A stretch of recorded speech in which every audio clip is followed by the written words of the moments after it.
मुझे ऐसा कोई गुरूर नहीं है कि मेरी जिंदगी सबके लिए मिसाल बनेगी, मगर ये हो सकता है कि कोई मायूस बच्चा किसी गुमनाम सी जगह से ताल्लुक रखता हो, वो ये पढ़े और उसे हौसला मिले, वो ये पढ़े और उसकी उम्मीद रोशन हो जाए।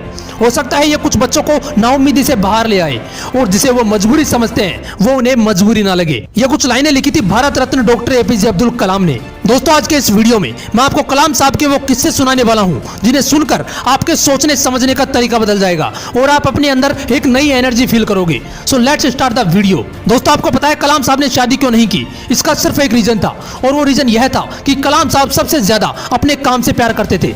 जिस दिन उनकी सगाई होनी थी उस दिन भी वो अपने काम में इतना बिजी थे कि अपनी सगाई तक भूल गए और उस दिन उन्होंने शादी ना करने का फैसला किया। उन्होंने एक इंटरव्यू में कहा था कि इंसान शादी और बच्चे अपनी सेल्फिशनेस के लिए करता है और मैं सेल्फिश नहीं होना चाहता। मैं अपनी पूरी जिंदगी इस देश को समर्पित करना चाहता हूं। दोस्तों, बात है 10 अगस्त 1979 की। 19 साल की मेहनत, 23 मीटर लंबा SLV-3 रॉकेट 17 टन का वजन लेकर 7:58 पर आसमान में उड़ा। यह रॉकेट 4 स्टेजेस में था और यह सिर्फ एक रॉकेट नहीं था, यह सपना था उन तमाम लोगों का जो इस प्रोजेक्ट में शामिल थे और इस प्रोजेक्ट के डायरेक्टर थे कलाम साहब। वो रॉकेट पहली स्टेज तो पार कर गया, लेकिन दूसरी स्टेज में जाने के बाद रॉकेट ने काम करना बंद कर दिया और 317 सेकंड के बाद कलाम साहब और कई लोगों का सपना कचरा बनकर श्रीहरिकोटा से 560 किलोमीटर दूर समंदर में जा गिरा। दोस्तों, क्या हालत हुई होगी उस वक्त कलाम साहब और उनके बाकी साथियों की जब उनके 19 साल का सपना कुछ ही सेकंडों में समंदर में कचरा बनकर बिखर गया। कलाम साहब कहते हैं कि उस वक्त मैं अंदर से इतना टूट गया कि मैं अपने बिस्तरों में जाकर धंस गया और मेरी आंखों से आंसू बहने लगे। लेकिन दोस्तों, कलाम साहब हार मानने वालों में से नहीं थे।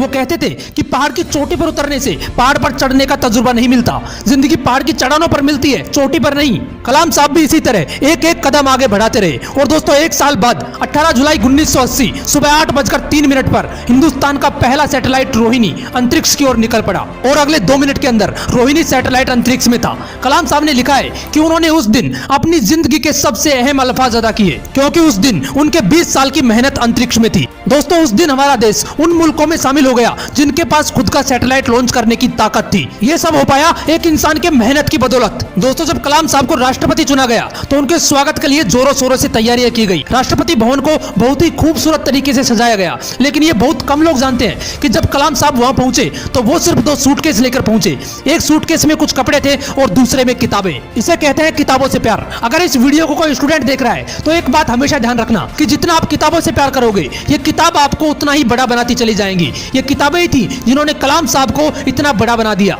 आपको पता है पूर्व राष्ट्रपति कलाम साहब सादगी और ईमानदारी जैसे गुणों की मिसाल थे जो आज के राजनीतिक परिदृश्य में दुर्लभ हो चले हैं। एक बार कलाम साहब का पूरा परिवार उनसे मिलने दिल्ली आया। उनके 90 साल के बड़े भाई से लेकर उनके 1.5 साल की परपोती तक टोटल 52 लोग थे। सभी को राष्ट्रपति भवन लाया गया जहां पर वो 8 दिन रुके। दोस्तों, आपको जानकर हैरानी होगी कि उन 8 दिनों में जितना भी खर्चा हुआ चाय से लेकर खाने तक का, वो सारा खर्च कलाम साहब ने अपने पर्सनल अकाउंट से दिया। करीब 3,52,000 रुपए का चेक काटकर राष्ट्रपति कार्यालय को भेजा। इसलिए कलाम साहब ईमानदारी की मिसाल थे, ना जात धर्म ना कोई भेदभाव। मैंने कुछ लाइनें पढ़ी थी जो कलाम साहब के लिए कही गई थी। था बंदा इस्लाम का वो, पर कभी न ऐठा करता था, जब भी चाहा संतों के चरणों में बैठा करता था।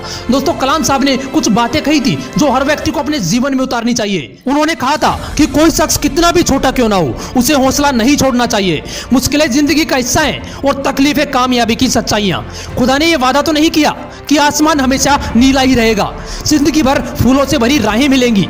खुदा ने यह वादा तो नहीं किया कि सूरज होगा तो बादल नहीं होंगे, खुशी होगी तो गम नहीं होंगे, सुकून होगा तो दर्द नहीं होगा। ये जिंदगी की सच्चाई है कि अगर हमें एक सांस लेंगे तो एक सांस छोड़नी पड़ेगी। अगर कुछ हासिल करना है तो कुछ खोना भी पड़ेगा। इसलिए अगर सूरज की तरह चमकना चाहते हो तो सूरज की तरह जलना सीखो। दोस्तों, कलाम साहब ने तो कर दिखाया, तभी तो आज भी हम कलाम साहब के बारे में बात कर रहे हैं।